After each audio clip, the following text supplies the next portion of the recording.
Welcome to the Vintage Sewing Machine, everyone.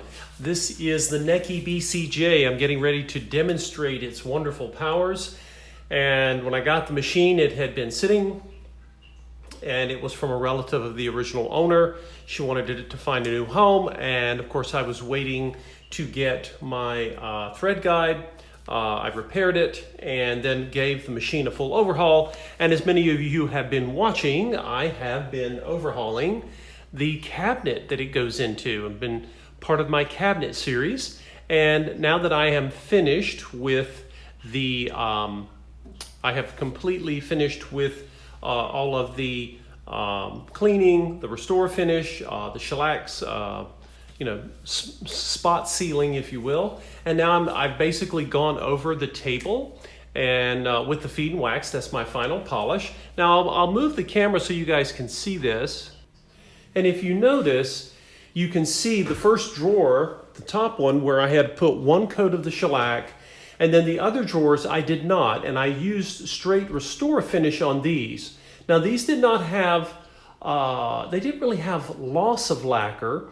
And I honestly can't tell any difference between where I did the shellac. It's a little smoother, but I actually prefer the restore finish in this section of the table because, again, the lacquer was there. It had just cracked and crazed. And of course, now I've gone back with the feed and wax polish to feed the wood because, again, furniture wood dries out over the years.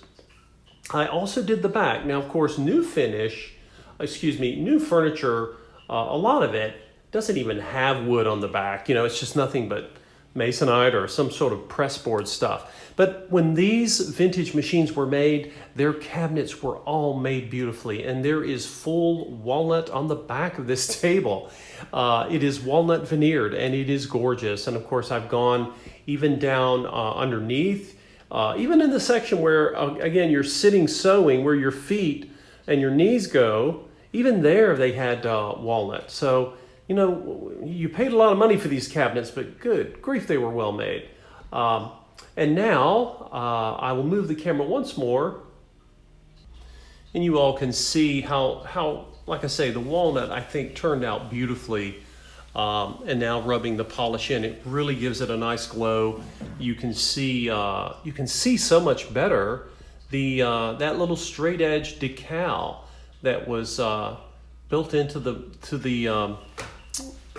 table's finish, right? It's a hallmark of Necchi machines, and sometimes they're gone or worn, but this one's all here. You can see it. You can still use it. And this machine, this walnut table would have been built. You can see the walnut grain there. It would have been built around 1950, 1951, and just an incredible piece, right? And just like the machine, the table needed some service. It needed some attention. We're so used to products that we use and toss in the garbage, but not this. This is heirloom quality.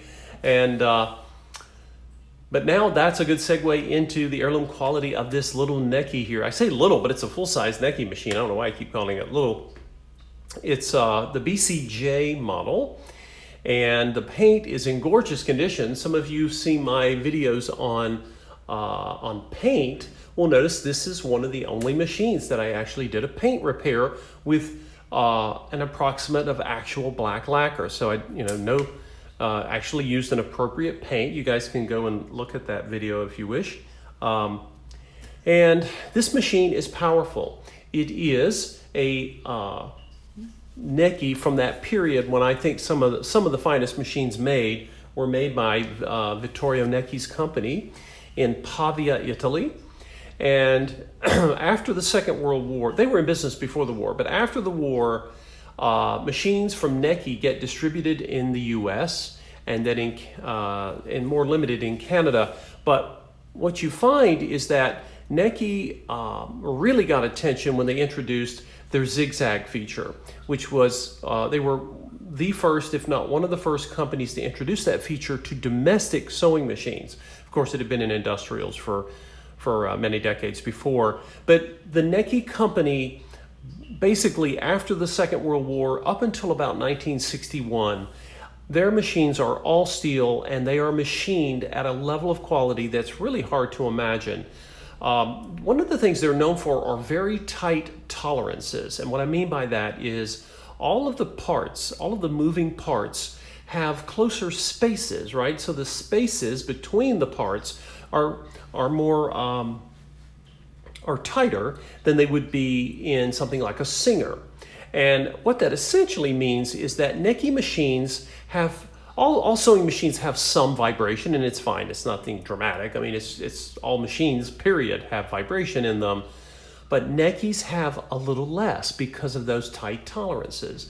It's not really a durability or a quality issue. Some of the finest machines I have ever worked on are Singers. I sew on a Singer, and they are wonderful. But Neckis, if you want to know of something that was particular about Necchi machines, was that they had very close tolerances. They run with very little vibration. They run very quietly. And they also, if you get them, can be frozen and stuck more than other machines because of those close tolerances. This machine was not. This machine was not stuck at all. It was just way overdue for service. And I've taken pictures of all the different things I did, and it'll be on the posting as this gets listed on the classifieds. But I really like the fact that the decals are all in wonderful shape. You don't always see that. And the paint, with the exception of this area over here, which has been repaired with appropriate gloss black lacquer product, all of the decals are in wonderful shape, and you don't always see that. So again, this is an original Necchi in its original walnut cabinet, which the original owner would have paid a lot for. And I just really enjoy preserving something that's so wonderful like this and finding it a new home, finding people who really want, the quality of an Italian engineered machine from this golden era, and just wonderful. And so much of what Necchi designed, the design of their machines, even the designs of things like oil cans and foot pedals, all kinds of things had a flair to them that I think was a bit unique. But anyway, I am getting ready to actually stop talking and start sewing. I'm going to show you guys. I've got an old fabric remnant here, and I'm going to get a new one. I've been doing my testing on this, but of course this has some stitches from other machines, so we'll get in a nice clean piece, and we'll let you guys watch it run. Okay, I'm going to get this machine to stitch for us, and I'm going to do it on this fabric I have in here, and then I actually found some webbing, and I thought I'd do a couple of layers of that heavy webbing. Some of you may get this machine and you really only want to do fabric with it, and that's great, but I wanted to show you the machine's power because it definitely has it. Okay, just a few things to note here. Of course, the machine has its own lamp, built-in light in the back, and I'm in beautiful natural light, so we'll turn that off. And let's see, she has her stitch length control on the front, like most machines of the era. The bobbin winder, which works beautifully, it's been tested and adjusted, works. It's sitting right here. And let's see, we've got 2 pins up top, one for the top thread, pardon me, and one of them is here on the right, and that's the one that you would use when you're winding a bobbin. Of course, your bobbin case is down below here on the left. It takes class 15 or Singer class 15 bobbins, and so the bobbins are easily found. I prefer vintage, as all of you know. And let's see, we've got, of course, top thread tension adjustment here on right here on the dial. And that's about it. You can adjust, of course, your presser bar. But this machine functions and works just like any other class 15, only it has Necchi's wonderful engineering, which is an added thing. I'm going to get in a little closer here, and we'll do a little bit of a run here. I think I've got Gutermann thread. Actually, I think maybe Gutermann silk. Sometimes I sew with silk thread. Okay.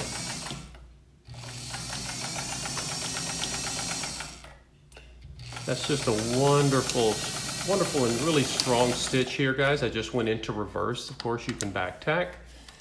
And I'll come back, make another make another pass here. Let's see. I'm gonna move out just a bit. There we go. Wanted to zoom in for you guys so you could see a little bit better.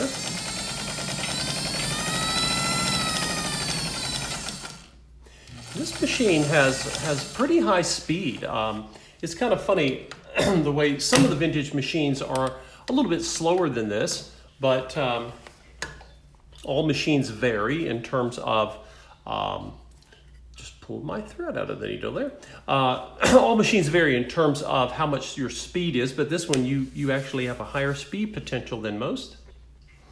Okay, everyone, I got my thread situation under control here. Let's see. I want you to focus in on the stitches right up here at the top. You'll see the pink thread, just a really strong and consistent stitch. And this fabric is a little fuzzy. It's kind of like a flannel-like fabric, so let's see. On the other side, you'll see the white, and you'll see those top rows of white stitches. And hopefully that's a little bit easier to see, but I'm gonna have you guys watch me sew a couple of layers of this webbing. I bought it to fix a tote bag.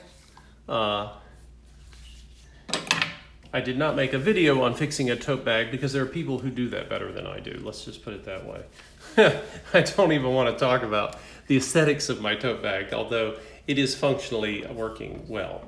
Now, anyway, I'm going to take 2 layers of this webbing, and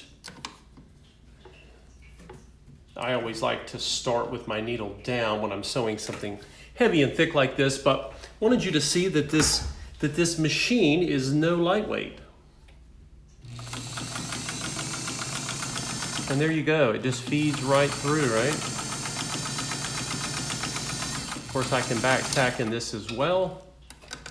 And I'll come over and make another run. Just realized, of course, the webbing has a texture, so it doesn't show the stitch real well, but it is a great demonstration of just how much power this machine has. And we'll come back.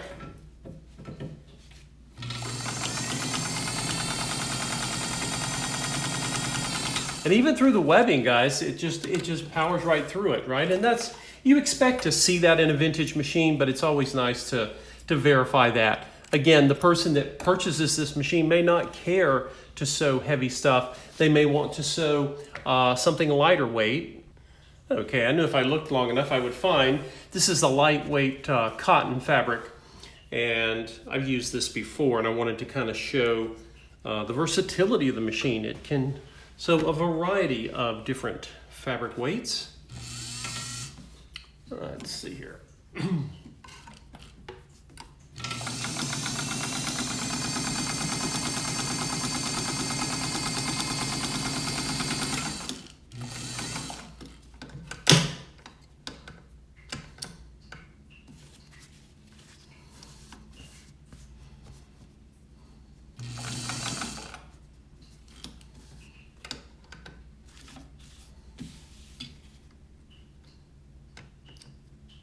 By the way, this presser foot lift has 2 spots. It has down, it has up for turning the fabric, and then one more actually releases the tension. So I wanted to kind of call that out. Not all of the vintage machines have that feature.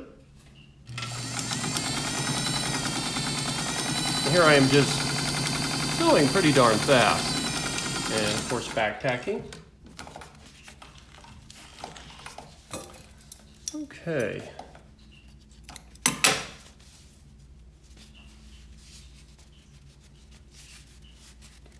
Okay guys, there you go. This is one side of the fabric, which is the white.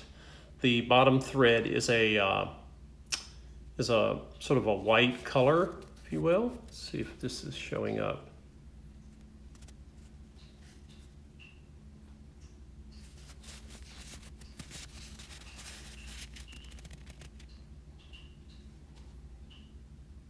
Don't know how well that shows up, but just take a look at the other side and you'll see the Gutermann, the sort of a magenta pink color.